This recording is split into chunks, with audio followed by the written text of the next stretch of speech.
Hey, what's up, Paul? Wardrobe here. Let's talk about the TBFL, Totally Bitchin' Football League 1983 season. It's season 2 of the TBFL. And we're going to talk about week 4 and what happened here. We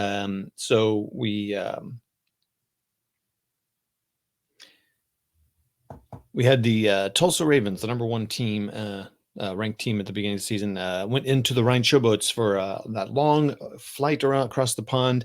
You can see it impacted the score a little bit. They were pretty high-flying game, offensive team, and very good defense. Well, their defense obviously stayed in, just holding Rhine to 6 at home in Rhineland, in Germany.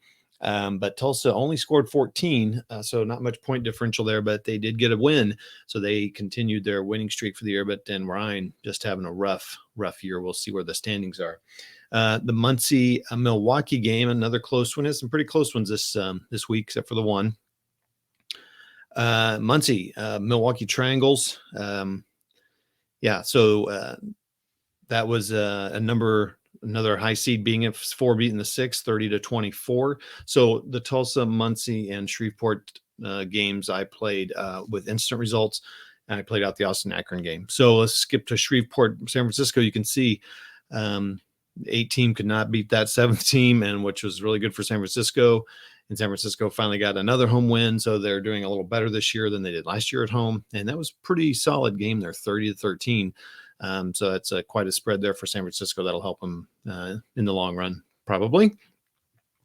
So we only got 1 away victory. Nope, we got 2 away victories. So Tulsa, again, helping Tulsa, every game they can win, even though they're 4-0, they need to get all those away victories too, so that they can help themselves in the end. Then we have our Austin Maroons, number 3, going into number 2 Akron. It's going to be a close one, and that's why I played this one with the dice and rolling it, just like we do. So, and it proved to be a pretty cool game. Let me just kind of run through kind of how the game went. So, Austin going into Akron. Akron was performing a little better than not performing better than they should have. They're number 2 seeded team, but they were at home, and their home fans were looking for a win so they could kind of solidify a first place. They would have got first place if they had won this, I believe.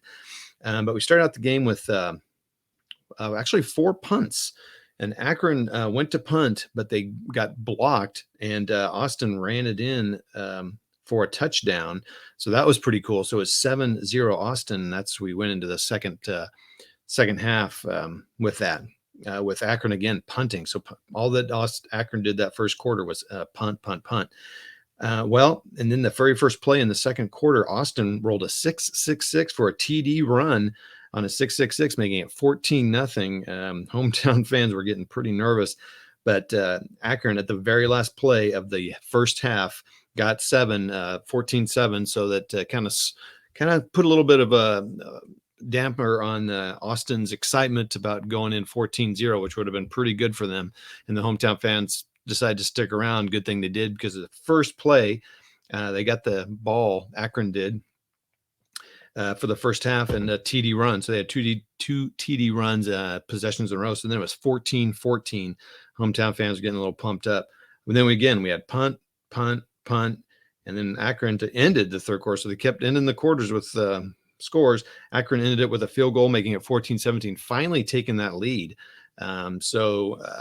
Austin really dominated, didn't score anything in that third period.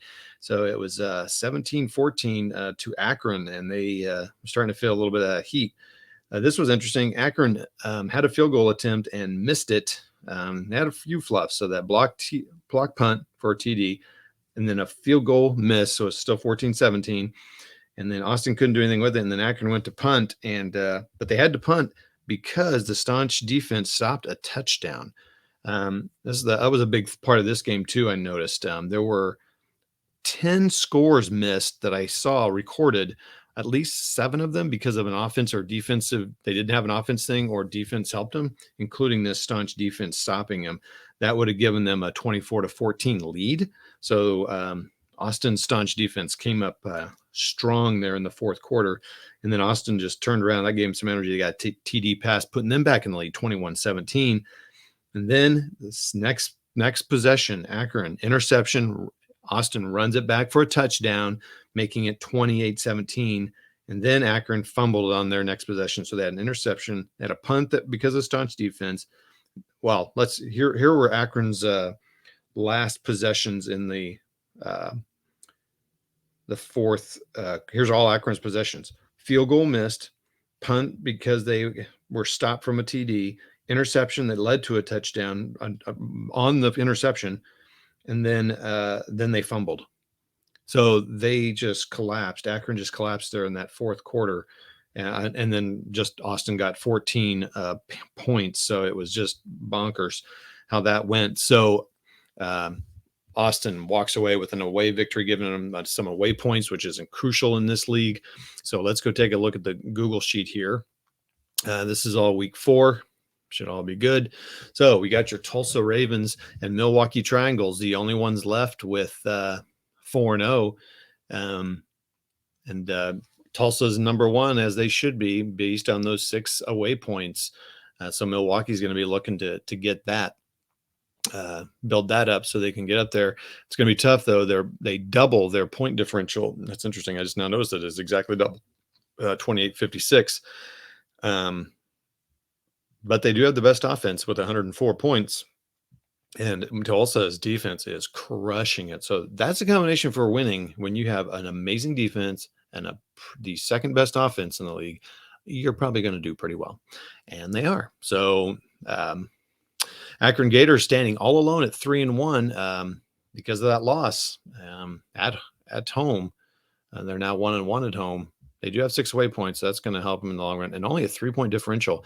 Austin Maroons chasing them down, so this is kind of a fun campaign to watch here. Austin, with that win, they were 1-2. They were going in there hoping they didn't go 1-3, which was could be likely, but they didn't. So they're 2-2. So they're chasing Akron, but and they're supposed to be the number 3 seed, so they're working their way up there. They have 3 away points. They're 1-1, 1-1, but minus 3-point differential. So that's going to be tough, but they can make that up. So their next, I'm hoping it's close near the end of the season and they can they'll play each other again. So, but that next one will be in Austin. We got a 3-way tie for I guess that would be 5th place, 5th, 6th, 7th places, 1-3. Muncie, Rhine, and San Francisco. Rhine, of course, losing that game to Tulsa, making them 1-3, and they are 1-1 at home, 0-2 away. So Ryan's hurting. Muncie Explosion. They do have the 3 away points, which puts them on top. That's why they're up there where they are, even though their point differential is worse than his. And then San Francisco Colts, number 7. And Shreveport Commandos, number 8, and they're 0-4 at minus 37. So they do not have the worst offense. That would go to Austin and San Francisco. They do have the worst defense, though, with 125 points against them, and that's not a good sign. And I don't see that improving. So not much to look at there. So that's where we are. So week 5, what's looking up for week 5? I don't have the things set up here. We have some really good games here. Let me zoom out a little bit. Let's go down to 150 if I can get them in there. Yeah. Okay. So there we go. Let's see. Can you see it? Yeah, barely. So now this is reflecting the week 4 standing. So we have Rhine going into San Francisco. So that could be a good game, switching places. If you can gain up on them, that's good. Yeah. Let me step back a second. So what I've kind of worked out here for the end, when I did the preseason thing, I kind of did something different because I reminded myself. So you get something called franchise points at the end of the year in the interim season stuff.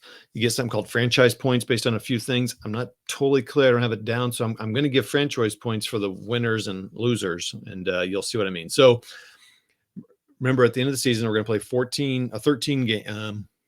So that would be, is it 14 games?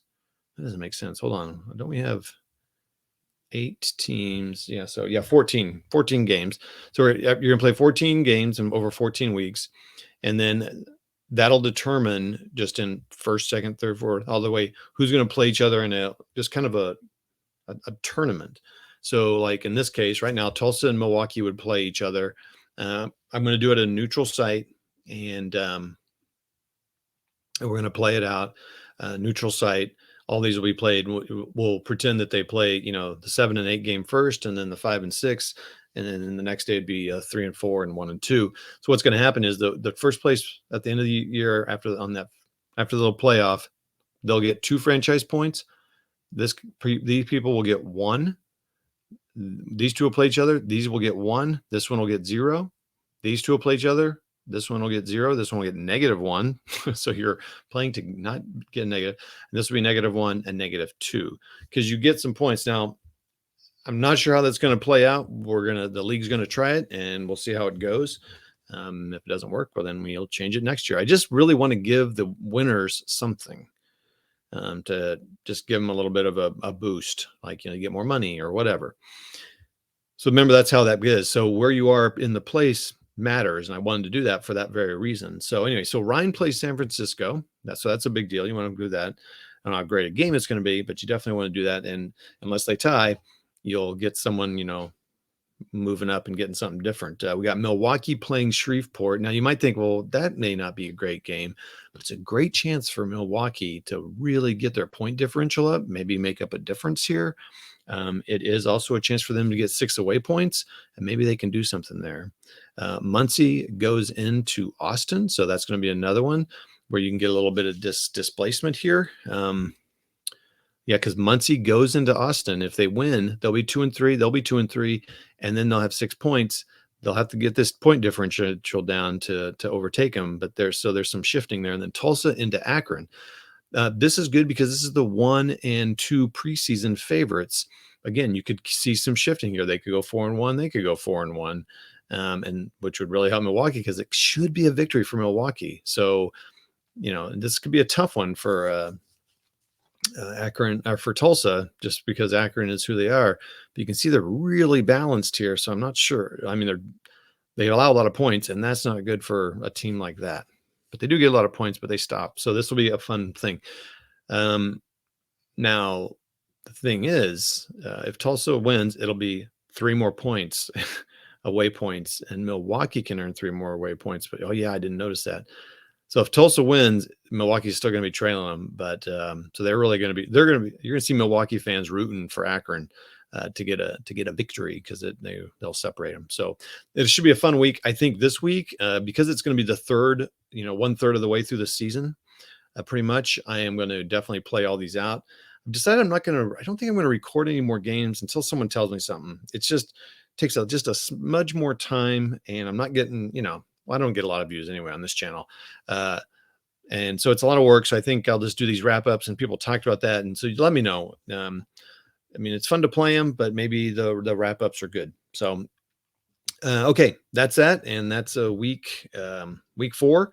I look forward to talking to you all after what is going to be, what could potentially be a very exciting week 5 that could really see some shifts in the polls or the standings. So that's that. Thank you all, and we'll see you next time.